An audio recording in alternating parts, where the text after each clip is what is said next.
Recombination. Recombination in living world basically deals with the formation of new combinations in the genetic system of the organism. So in this video tutorial, we are going to deal with a type of recombination, that is homologous recombination. As we all know that genetic recombination, it is basically a process, a set of mechanisms, and it leads to the formation of new combinations of DNA sequences, because the genetic material is the DNA polynucleotide sequence, the DNA sequence.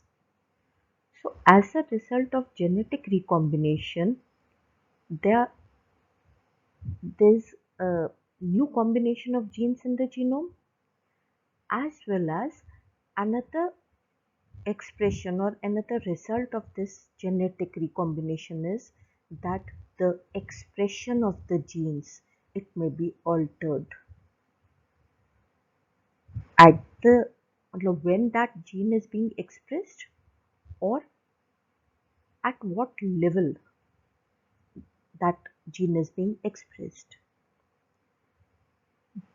Such genetic recombination, such alterations in the combination and expression of genes, they are of survival value. Apart from that, they lead to variations, and variations, they provide the basis of evolution in the living world. So this genetic recombination in the living world is of immense utility, and it is a part and parcel of the living world, sustenance of living world. So it may be of two types: the general recombination that usually happens, and the site specific recombination. So in the present video tutorial, we will be dealing with the general recombination. General recombination, which is also known as the homologous recombination. As we all know that during the prophase 1 of meiosis, there's formation of synapses, the chiasma is formed, and it leads to the formation of recombinants. Crossing over takes place, and it leads to the formation of recombination. So over there is crossing over between two homologous chromosomes. Now, such genetic exchange may even take place between two non-homologous chromosomes if the DNA sequences of the two chromosomes concerned, they are complementary to each other. Such type of recombinations which take place between homologous DNA sequences,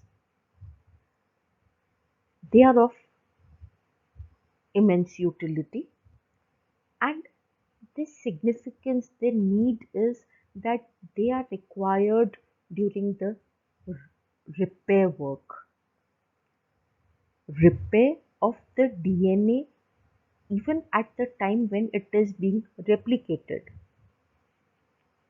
If there's any damage, so it is repaired by this homologous recombination. Now during meiosis, we know that one set, the two homologous pair of chromosomes, they are segregated, and this segregation ought to be very accurate because they will be incorporated in the gametes. So homologous recombination, it leads to new combinations of the genes. it leads to variations in the next generation. And this is of evolutionary benefit because it generates variations. The, this general recombination that we say that between two homologous chromosomes that takes place during meiosis, it has got certain characteristic features. First is that the two homologous molecules, they are a part of different chromosomes and they cross over during meiosis. Now the site of exchange where this crossing over occurs, it may take place anywhere because the entire chromosome is homologous to the partner chromosome. It is a homologous pair of chromosomes. So during meiosis, such crossover may take place anywhere in these between these chromosomes. And wherever this crossover takes place, this recombination takes place, a heteroduplex joint is produced. And heteroduplex, heteroduplex means where the two strands. Now we know each homologous chromosome, it is made up of a DNA strand, and these DNA strands, they are complementary to each other. So if the DNA, one of the strand of this chromosome, it exchanges with a single strand of this second homologous chromosome. So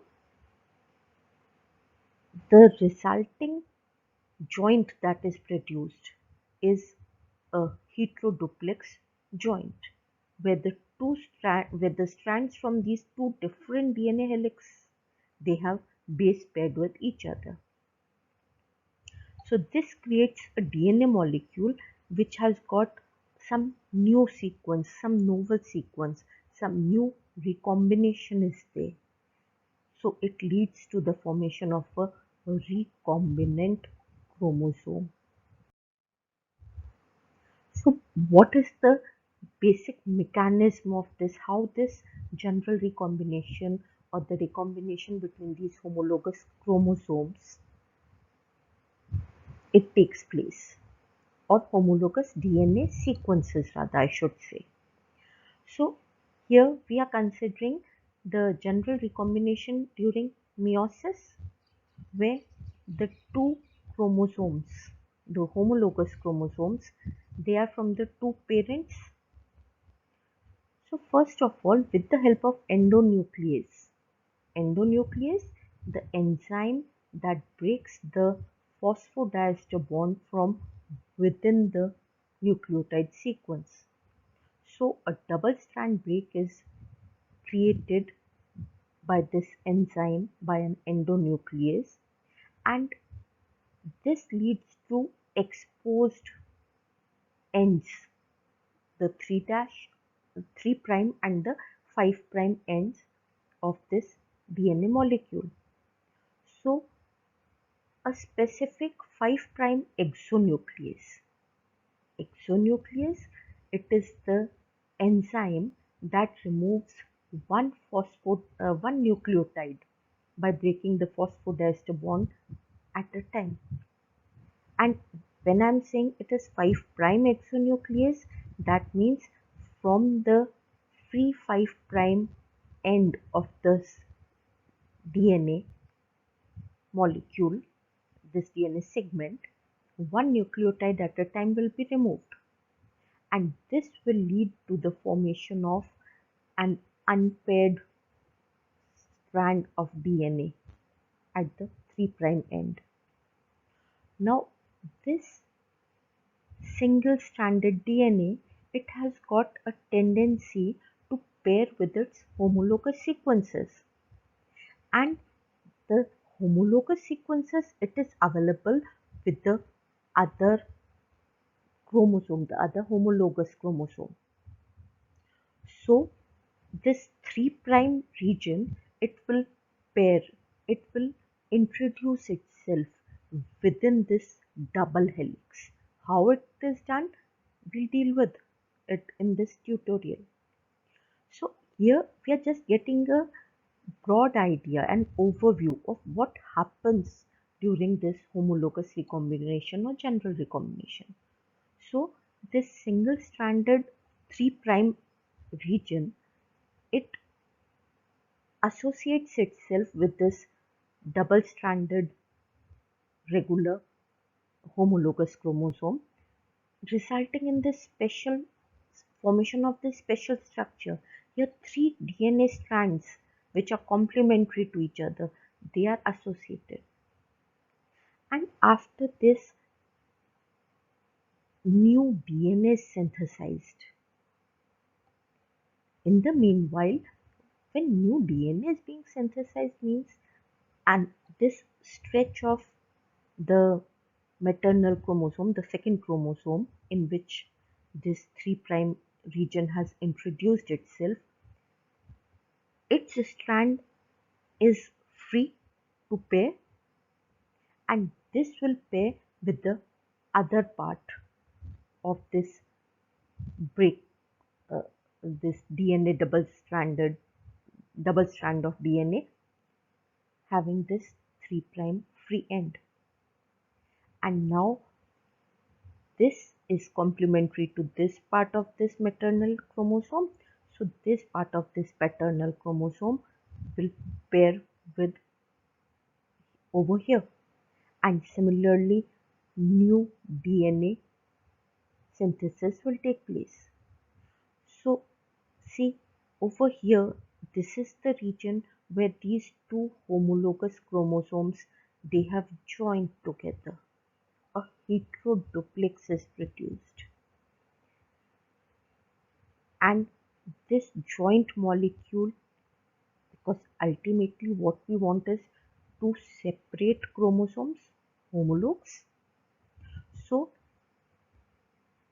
later on, ultimately what is required is resolution of these two, this jointed structure of this joint molecule, so that we will get these two separate DNA strands, DNA molecules or strands, chromosomes, in which a stretch of it is the newly synthesized DNA that generates new combination, and the remaining, this is from the maternal chromosome and this part is from the paternal chromosome. So there's recombination of two different homologous chromosomes by this mechanism, and this leads to the crossing over. But the problem is, okay, we know that this single stranded DNA is there and it has got a tendency to pair with its complementary base pair. But within a nucleus or within a dividing cell, the single stranded DNA is not available. So how a DNA single strand, it can find a homologous double stranded DNA molecule and it will begin the synapsis? So it is a Herculean task, it is a difficult task to select a particular homologous sequence, and that too in a double stranded DNA molecule. But nature has got solutions for every problem. And in a cell, this DNA hybridization, it takes place by means of random collision. The single stranded DNA, it collides with various double stranded molecules, and wherever it finds the complementary sequence, it forms the bonds. And this is the point, this is the mm, part of the DNA molecule, the chromosome, where helix nucleation it initiates. This formation of bonds between these complementary sequences. And once this initial bonding it takes place, once DNA hybridization takes place, it is a rapid effect. That is rapidly the entire stretch of nucleotides with complementary base pairs, they will form the hydrogen bonds and we will get this new combination, the heteroduplex. Now, till the point when it will search for its complementary pair, these single-stranded DNA molecules, they are protected by single-strand DNA binding proteins. These single-strand DNA binding proteins, they attach themselves to the sugar phosphate backbone so that the nitrogen bases they are available for complementary base pairings.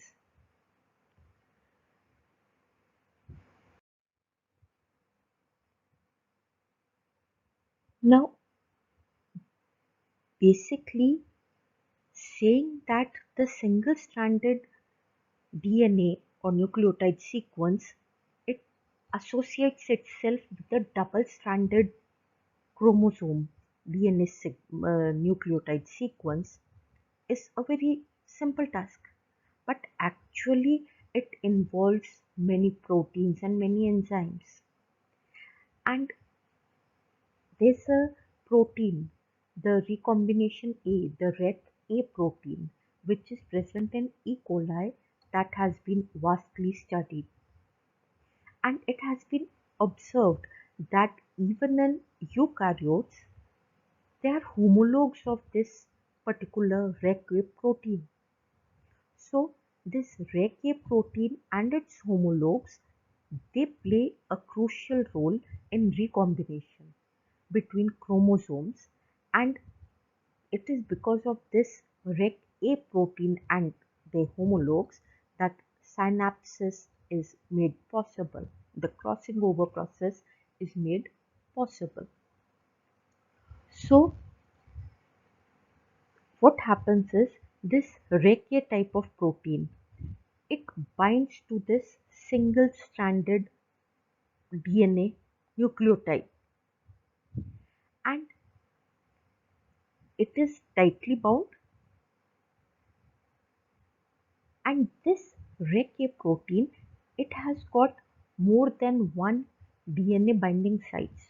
So at one of the sites, first it associates itself with the single stranded DNA, and then after on its second site, this double stranded DNA having the nucleotide, the uh, complementary base pairs, the homologous chromosome, that DNA stretch, it also binds to this rec A protein, and this allows it to catalyze this multi-step DNA synapsis reaction, that is break in one of the strand and then complementary base pairing with the other, formation of new DNA, what we have done in the previous slide. So it is the association with this rec A that facilitates the initial invasion of the single-stranded DNA into the DNA double helix at the, and this homology that is recognized before binding, this formation of this three-stranded intermediate, this takes place with the help of this rec A protein, and the transient base pairs, that is the base pairs which exchange, which flip with each other, they basically are present in the major groove of the double helix of the DNA molecule. So what happens is, as soon as this DNA synapsis takes place, occurs, it is followed by branch migration. First step is DNA synapsis. Second step of genetic recombination or this homologous recombination is branch migration. In branch migration, this strand is replacing this branching point, it is being replaced. So this is facilitated again by this Rec-A protein assembly. So what happens is that this unpaired region of one single strand, it displaces the paired region, because now it will form the bonds, the hydrogen bonds with this strand. So it moves the branch point and without changing the total number of DNA base pairs. This is the direction of this branch movement is also regulated by these Rec-A protein assemblies. So it catalyzes this Rec-A protein. It not only facilitates the formation of the heteroduplex joint, but it also catalyzes the unidirectional branch migration. And this is also helped over by a special type of DNA helicase that opens the helix of the DNA double stranded molecule. And after that, a Holliday junction, a special type of structure is formed. Now, the synapsis step in general recombination, which is catalyzed by the protein Rec-A, this is followed by an exchange of segments, a reciprocal exchange of these strands at the point of formation of this heteroduplex. So, during the process, a special type of structure is produced, which is known as Holliday junction. This was named after the scientist who first proposed that how basically such an exchange of segments between homologous chromosomes it takes place. So initially there's formation of these heteroduplex. This is the regular strand, and this is the strand in which new combination has taken place.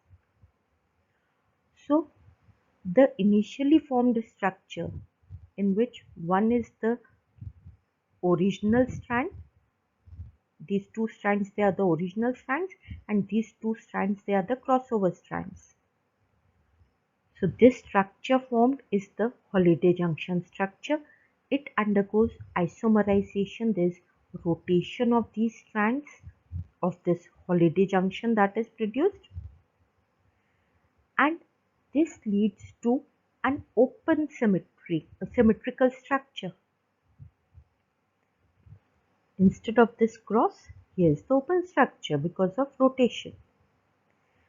And after that, further rotation may lead to this structure, in which the crosses between the DNA strands which have not up to this point, which have not formed the heteroduplex. They are the original strands. So in this manner, during recombination, this type of structures are produced. The Holliday junctions, they are produced. Now, in order to get two separate chromosomes. This Holliday junction, it has to be resolved. So this is resolved by a special set of proteins that actively, that means they use ATP and they extend this region of heteroduplex DNA. And after that, once the heteroduplex DNA is established, after that, these Holliday junctions, they are resolved. Resolved means these two homologous chromosomes, they are separated from each other. Now this can happen at by two means, in two ways rather. The first possible resolution is that at the point 1, where this is the heteroduplex and this is the normal strand, and if this resolution takes place over here, it is very precise. So if this resolution takes place over here, what we will get is the parental combination. This pink DNA is the one homolog and this green DNA, it will remain the other. So this is the parental chromosome that is obtained if the resolution is during this step of Holliday junction formation, when there is no rotation of this Holliday junction. There is no conformational change in this Holliday junction.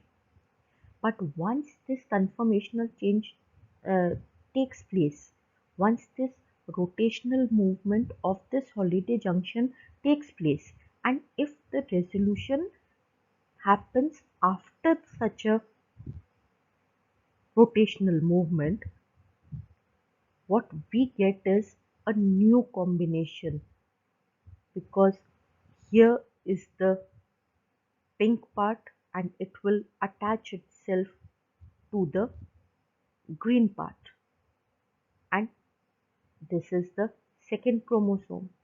So there's recombination of these two chromosomes, because now the this breakage or this resolution is at this point. So in this manner, a new set is produced.